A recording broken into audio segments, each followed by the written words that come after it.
Salut à tous, voici une vidéo qui me tient à cœur à quelques semaines des élections.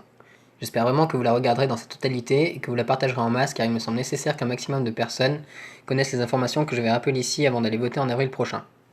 Pour faire simple, j'ai tenté de compiler les informations à connaître sur chaque candidat pour que vous connaissiez leur parcours, leur intégrité et les intérêts qui peuvent se cacher derrière leur programme. Je vais donc revenir sur certaines affaires classées ou oubliées. Je ne porte pas de jugement de valeur sur ces affaires qui peuvent aller de petits dérapages verbaux à des condamnations. Je vous invite d'ailleurs à parcourir le web pour vous faire une opinion plus complète sur toutes les affaires que j'ai pu recenser. Cette vidéo va se décomposer en 3 parties et je vous laisse libre d'aller directement aux parties qui vous intéressent le plus en cliquant sur la chronologie présente dans la description. Commençons donc avec le parcours des candidats. Sur le plan de mes convictions, mon parcours est rectiligne. Pour cette première partie, je vais commencer par ceux ayant la carrière politique la plus courte et finir par ceux ayant un parcours politique probablement plus long que votre propre existence. En tout cas plus long que la mienne. Le dernier arrivé en politique, et déjà rendu incontournable par le matraquage médiatique, est Emmanuel Macron. Âgé de 39 ans, il fut haut fonctionnaire et banquier d'affaires avant de rejoindre Hollande en 2012. Il fut membre du PS dès 2002 mais n'y adhéra que de 2006 à 2009. En 2012, il rejoint Hollande à l'Élysée en tant que secrétaire général adjoint. Il y restera jusqu'en 2014 en tant que chef du pôle économique et finances. Nous verrons par la suite les conséquences de ce passage à l'Élysée. Il devint ensuite ministre de l'économie, de l'industrie et du numérique de 2014 à 2016, avant d'être fondateur d'En Marche l'an dernier. Il se présente pour la première fois aux élections présidentielles. Arrivé un peu avant Emmanuel Macron en politique, nous avons François Asselineau. Âgé de 59 ans, il a effectué une carrière de haut fonctionnaire, l'ayant mené à son poste actuel d'inspecteur général des finances. Il a exercé dans différents cabinets ministériels dans les années 90, mais sa carrière politique débuta vraiment lorsqu'il rejoint Charles Pasqua au RPF en 1999, qu'il quittera en 2006. Entre-temps, il avait été élu en 2001 au Conseil de Paris sur la liste de Jean Tibéri pour une durée de 7 ans. Après avoir quitté le RPF, il rejoignit le Rassemblement pour l'indépendance de la France, qu'il quittera un an plus tard pour fonder l'Union populaire républicaine le 25 mars 2007, lors du 50e anniversaire du traité de Rome, traité instituant la Communauté économique européenne, devenue depuis l'Union européenne. En 2012, il tenta de se présenter aux élections présidentielles, mais ne réussit à réunir qu'une dizaine de parrainages. Cette année, il est bien engagé pour être officiellement candidat. Il y a ensuite Philippe Poutou, âgé de 49 ans, qui est ouvrier syndicaliste. Il a tout d'abord rejoint la lutte ouvrière de 1995 à 1997, avant de se tourner en l'an 2000 vers la Ligue communiste révolutionnaire, le parti politique rendu fameux par Olivier Besancenot. La LCR fut dissoute en 2009 et remplacée par le NPA, dont Philippe Poutou fut le candidat pour les élections présidentielles de 2012, lors desquelles il obtint 1,15% des suffrages contre environ 4% pour Olivier Besancenot 5 ans plus tôt. Il retente sa chance cette année. Passons maintenant à Nathalie Arthaud. Âgée de 47 ans, elle est agrégée et enseignante en économie et gestion. Adhérente à Lutte ouvrière depuis la fin des années 80, elle en devint la porte-parole en 2008, après avoir précédemment été porte-parole d'Arlette Laguillet lors des élections présidentielles de 2007. Nathalie Arthaud fut conseillère municipale de 2008 à 2014 à Vaux-en-Velin, près de Lyon. Durant ce mandat, elle fut également candidate aux élections présidentielles de 2012, lors desquelles elle obtint 0,56% des voix, contre environ 1,33% en 2007 et 5,72% en 2002 pour Arlette Laguillet. J'arrive maintenant aux candidats ayant commencé la politique lorsque j'étais encore dans mon berceau. Tous les deux en politique depuis 1986, nous avons Benoît Hamon et Marine Le Pen. Honneur aux femmes, Marine Le Pen tout d'abord. Âgée de 48 ans, elle se consacre désormais totalement à la politique. Elle adhéra au parti politique de son papa en 1986 avant d'en devenir la présidente en 2011. Elle est également députée européenne depuis 2004 et fut successivement conseillère régionale du Nord-Pas-de-Calais, d'Île-de-France et des Hauts-de-France depuis 1998. Par ailleurs, elle fut conseillère municipale d'Hénin-Beaumont de 2008 à 2011, période durant laquelle elle cumula donc 3 postes d'élue. Enfin, elle fut candidate aux élections présidentielles de 2012, lors desquelles elle obtint 17,90% des suffrages exprimés. Benoît Hamon maintenant, âgé de 49 ans, il a consacré la majeure partie de sa vie à la politique. Adhérant au Parti socialiste depuis 1986, il fut le premier président des Jeunes socialistes de 1993 à 1995. Son premier poste d'élu fut député européen de 2004 à 2009. Il fut ensuite porte-parole du Parti socialiste de 2008 à 2012, avant de devenir député des Yvelines depuis 2012. Au début du mandat de François Hollande, il fut nommé ministre délégué à l'économie sociale et solidaire et à la consommation, avant de devenir ministre de l'Éducation nationale, de l'enseignement supérieur et de la recherche pour quelques mois en 2014. Ministère qu'il quitta lorsqu'il ne se reconnut plus dans la politique gouvernementale qui était menée par Manuel Valls. Enfin, en plus de son poste de député, il est actuellement conseiller régional d'Île-de-France. Il s'agit de sa première candidature aux élections présidentielles suite à sa victoire sur Manuel Valls lors des primaires de la gauche. Le doyen de ces élections est Jacques Cheminade. Âgé de 75 ans, il est essayiste et ancien fonctionnaire à la direction des relations économiques extérieures. Il rejoignit le Parti ouvrier européen en 1978 avant d'en devenir le secrétaire général en 1981 jusqu'à sa dissolution en 1989. Il dirigea ensuite la Fédération pour une nouvelle solidarité qui prit le relais du POE en 1991 et enfin fonda Solidarité et Progrès, son parti actuel, en 1996. Il fut candidat aux élections présidentielles de 1995 et de 2012, lors desquelles il obtint respectivement 0,28 et 0,25% des voix. Il échoua par contre à réunir les parrainages nécessaires pour les élections de 2002 et de 2007, et le voici donc candidat pour la troisième fois. Passons désormais au podium des politiciens de carrière. À égalité sur la deuxième marche du podium, nous avons François Fillon et Nicolas Dupont-Aignan, tous deux en politique depuis 41 ans. Commençons par Nicolas Dupont-Aignan, dont le CV est moins garni que celui de François Fillon. Âgé de 55 ans, il se consacre désormais à plein temps à la politique. Il a tout d'abord adhéré au RPR en 1976 avant de rejoindre le RPF en 1999 pour en devenir le secrétaire général adjoint. Il retournera finalement à l'UMP un an plus tard avant de fonder Debout la République en janvier 2007, aujourd'hui appelé Debout la France. Il fut membre de cabinet ministériel entre 1993 et 1994 avant de devenir maire d'Hyères depuis 1995 et député de l'Essonne depuis 1997. Il présenta sa candidature aux élections présidentielles de 2012 mais n'obtint que 1,79% des voix. François Fillon est lui âgé de 62 ans. Son parcours politique commença lorsqu'il devint assistant parlementaire en 1976 puis adhéra en 1977 au RPR, devenu depuis l'UMP et les Républicains. Il fut ensuite député de la Sarthe à 4 reprises entre 1981 et 2012 avant de devenir député de Paris. En parallèle, il fut conseiller général de la Sarthe dès 1981 avant de devenir président de ce conseil de 1992 à 1998. Il enchaîna en devenant président du conseil régional des Pays de la Loire de 1998 à 2002 et sénateur de la Sarthe entre 2005 et 2007, poste qu'il quitta pour devenir Premier ministre de 2007 à 2012, et ministre de l'écologie, du développement durable, des transports et du logement en 2012. Ce n'était pas son premier passage au ministère puisqu'il fut également ministre de l'enseignement supérieur et de la recherche de 1993 à 1995, ministre des technologies, de l'information et de la poste en 1995 et ministre délégué à la poste, aux télécommunications et à l'espace de 1995 à 1997. Je reprends mon souffle une seconde afin de dire qu'il a également été ministre des Affaires sociales, du Travail et de la Solidarité de 2002 à 2004 et ministre de l'Éducation nationale, de l'enseignement supérieur et de la recherche de 2004 à 2005. Cet homme est donc tout simplement un génie, sachant gérer des questions aussi diverses que l'écologie, les télécommunications ou l'éducation nationale. Notons qu'il n'a donc pas eu une seule année sans poste depuis 1981, sans pour autant cumuler plus de 2 postes à la fois, et ce lors de périodes finalement assez courtes. Il s'agit de sa première candidature aux élections présidentielles. Vous l'aurez deviné, nous arrivons désormais au candidat le plus expérimenté, dirons-nous. Il débuta son engagement politique alors que Pompidou était encore vivant, il s'agit de Jean-Luc Mélenchon. Âgé de 65 ans, il fut durant quelques années enseignant et journaliste avant de se consacrer pleinement à la politique. Il rejoignit tout d'abord l'organisation communiste internationaliste en 1972 avant de se rallier au Parti socialiste en 1976. Il quitta ce dernier en 2008 lorsque sa philosophie politique ne collait plus à celle du Parti socialiste pour fonder son propre parti, le Parti de gauche. Rallié au Front de gauche de 2009 à 2016, il s'est depuis déclaré candidat de la France insoumise. Il fut élu en tant que conseiller général de l'Essonne à 2 reprises entre 1985 et 2004. Il fut également ministre délégué à l'enseignement professionnel sous le gouvernement de Jospin de 2000 à 2002, sénateur de l'Essonne de 2004 à 2010, et il est député européen depuis 2009. Il se présenta aux élections présidentielles de 2012 où il obtint 11,10% des suffrages. Avant de passer à la partie suivante, sachez que parmi ces candidats, nous avons 4 énarques qui sont François Asselineau, Jacques Cheminade, Emmanuel Macron et Nicolas Dupont-Aignan. Je vous laisse juger si c'est un signe de compétence nécessaire pour être président de la République ou s'il s'agit pour vous d'un indicateur de formatage politique. Enfin, j'ai cherché le patrimoine de chaque candidat car certains sont connus pour essayer de dissimuler leur richesse auprès du fisc. Je n'ai rien trouvé pour François Asselineau, Jacques Cheminade et Philippe Poutou. Sachant que ce dernier est ouvrier et locataire de son logement, son patrimoine ne doit pas être très élevé.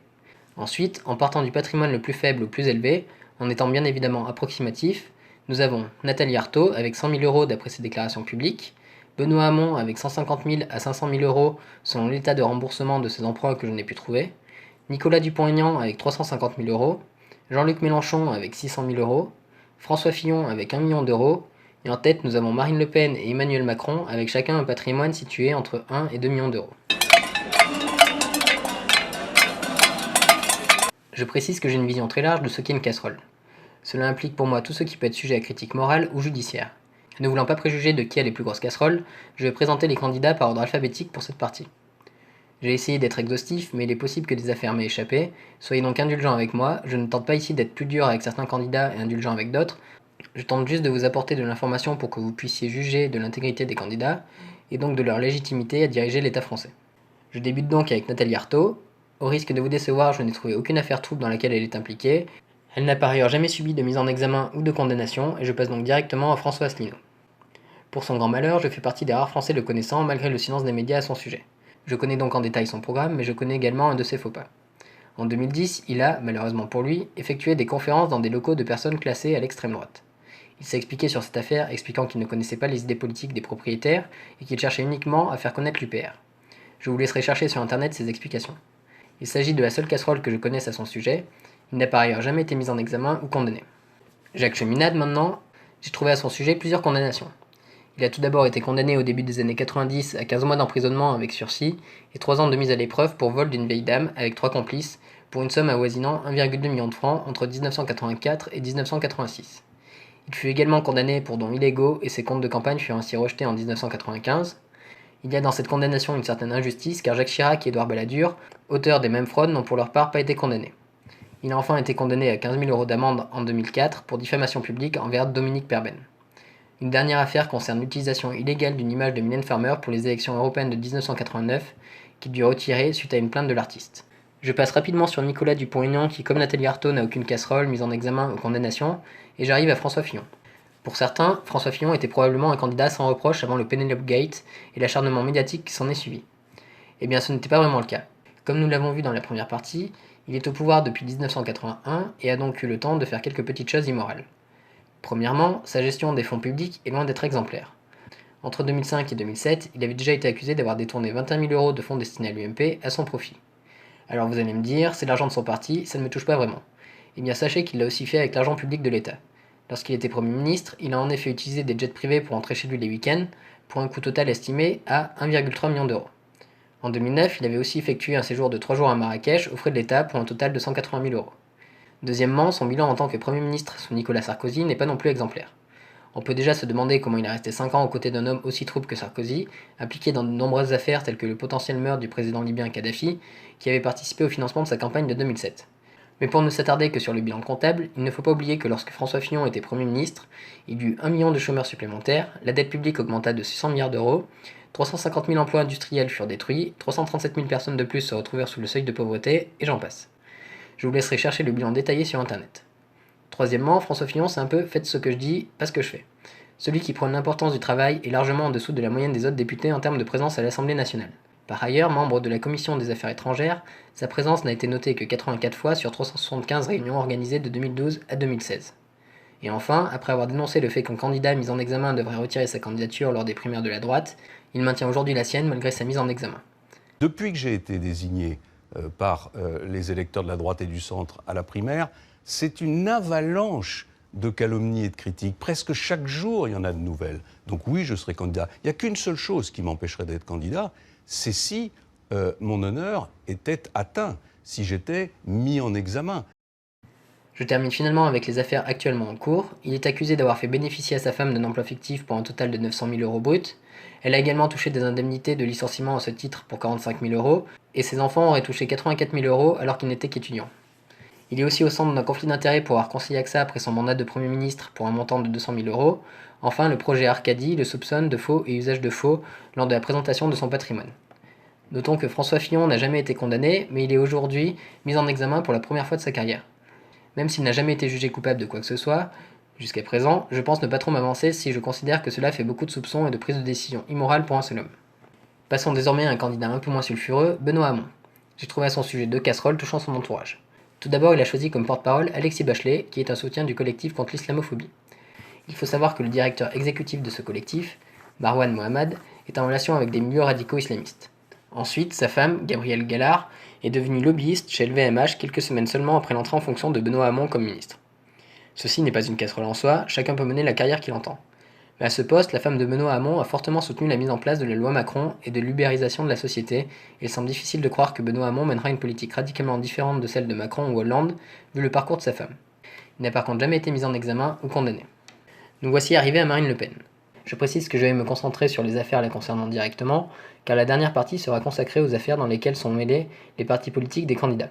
La liste ne va donc pas être aussi longue que ce que certains peuvent attendre. Je commence par les condamnations. Elle fut condamnée en 2011 pour diffamation, et en 2012 elle se vit retirer son permis de conduire pour avoir perdu tous ses points après des excès de vitesse successifs et un non-respect de feu rouge. Cela peut faire sourire, mais sachant que Marine Le Pen dénonce la politique de répression des automobilistes, on peut se demander si ce n'est pas pour des raisons personnelles. Outre ces condamnations, elle est actuellement accusée d'avoir utilisé 340 000 euros de fonds européens pour financer une de ses assistantes sur des tâches autres que celles concernant le Parlement européen, mais également d'avoir minimisé son patrimoine auprès du fisc. Elle risque 10 ans d'inéligibilité pour cette infraction, pour laquelle elle a reporté la faute sur son père qui aurait mal évalué les biens de la famille Le Pen. Elle fut aussi accusée de tricherie en 2015 lors de votes au Parlement européen par une députée suédoise et d'avoir rémunéré par un emploi fictif un de ses anciens conseillers lors de la campagne de 2012. Par ailleurs, d'après Le Monde, son proche entourage sera impliqué dans l'affaire des Panama Papers, pour avoir fait sortir de France plus de 300 000 euros. Notons également qu'elle fait partie des parlementaires européens se trompant le plus souvent dans ses votes. Cela promet, espérons qu'elle ne se trompe pas dans ses choix en tant que présidente. Enfin, je rappelle qu'elle est responsable de nombreux dérapages, principalement islamophobes, que ce soit à l'oral ou sur Twitter. Passons maintenant à Emmanuel Macron, le candidat des médias. Les casseroles pour sa part tiennent principalement dans le décalage entre l'image qu'il souhaite dégager et ses prises de décision passées ou ses soutiens passés et actuels. Je vais peut-être être ici un peu plus subjectif que pour d'autres candidats. Commençons.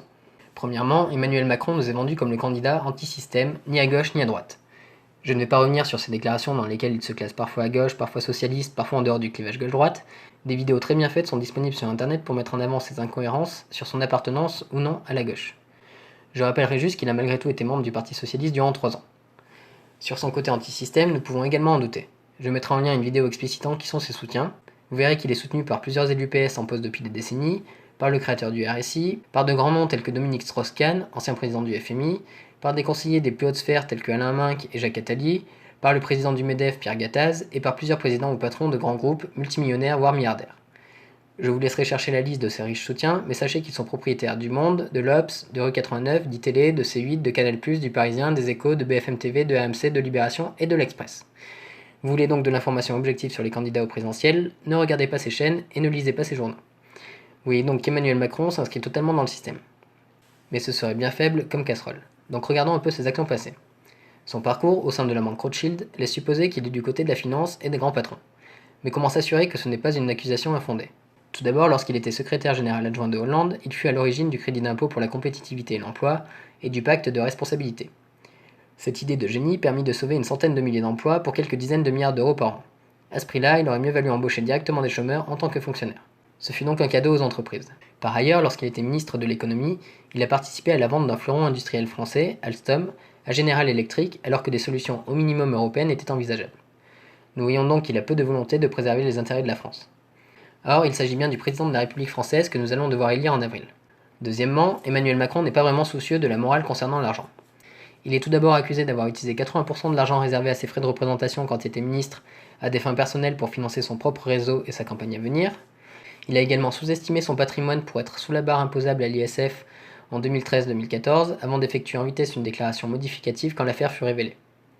Par ailleurs, le fondateur des Jeunes avec Macron est embauché comme assistant parlementaire pour être rémunéré pendant qu'il mène campagne pour Macron. Enfin, Emmanuel Macron ne veut pas dire d'où viennent ses financements de campagne. Troisièmement, l'image est souvent enjolivée par l'équipe d'Emmanuel Macron. Il a ainsi été révélé que l'ambiance de ses meetings était trompeuse, des volontaires sont guidés par un chauffeur de salle en échange d'une soirée gratuite en boîte de nuit à la suite du meeting. De plus, son clip de campagne vantant les mérites de la France avait été réalisé en utilisant des images provenant de banques d'images américaines. Dernière casserole, il collabore avec Nicole Gage, une sioniste ayant tenu par le passé des propos clairement anti-arabes. La participation d'Emmanuel Macron au dîner du CRIF au début de l'année a d'ailleurs révélé sa proximité avec de nombreux dignitaires juifs. Il n'a par contre jamais été mis en examen ou condamné. Qu'en est-il de Jean-Luc Mélenchon ? Pas de condamnation, mais une mise en examen en 2012 pour injure publique envers Marine Le Pen. En 2007, il n'a pas été condamné, mais admonesté par la justice, c'est-à-dire réprimandé, car il utilisait une voiture avec chauffeur du Conseil général de l'Essonne, sans droit ni titre. Concernant l'exemplarité, il n'est pas non plus irréprochable. Il a acheté sa permanence parlementaire avec son indemnité représentative de frais de mandat et l'a revendue pour financer en partie sa campagne présidentielle. En 2014, il était classé 677e sur 764 députés en ce qui concerne sa participation au vote au Parlement européen, et lorsqu'il vote, il fait partie comme Marine Le Pen des parlementaires se trompant le plus souvent dans leur choix. Il explique ce nombre d'erreurs par le fait que justement il corrige ses erreurs quand il se trompe, ce que ne feraient pas les autres députés. Vous trouverez son explication sur internet. Il a également indiqué avoir conclu un arrangement en 1977 avec François Hollande pour modifier les résultats d'un vote au congrès du Parti Socialiste pour la nomination du premier secrétaire. Son manque de clarté à propos de son soutien à François Hollande, ayant appelé à voter pour lui au second tour de l'élection de 2012 alors que durant la campagne il avait affirmé qu'il ne le ferait pas, ou encore en entrevoyant la possibilité d'être ministre de François Hollande avant de se raviser également, ou pour finir en ayant affirmé qu'il ne savait pas que Hollande mènerait une telle politique, ou au contraire en disant qu'il en était parfaitement conscient, laisse perplexe lorsque l'on sait qu'il est aujourd'hui tellement obscur sur la sortie ou non de l'Union européenne. Enfin, il a été coupable à plusieurs reprises de dédain envers certains militants d'extrême gauche.